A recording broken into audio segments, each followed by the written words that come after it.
vakomana voya vachitaura chikwadi chinorwadza vachitaura vachiti aiwa makolapsiro ari kuita the currency, the new introduced currency yezimbabwe the Zimbabwe gold zig.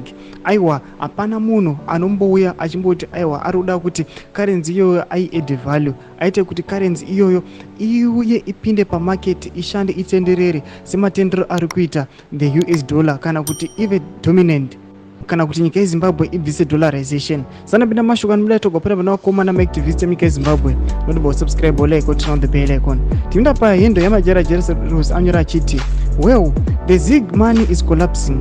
Do you think they care? No, they don't, because they don't bank in this country and they keep their personal gold and diamonds in vaults offshore.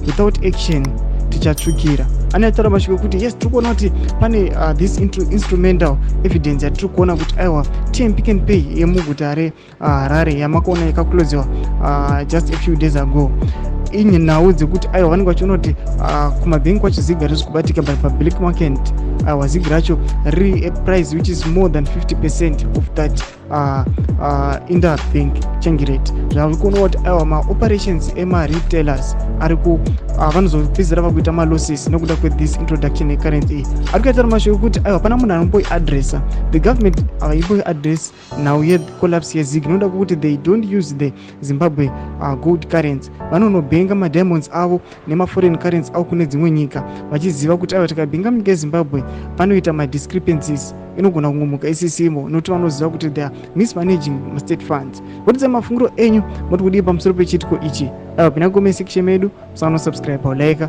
turn on the bell icon.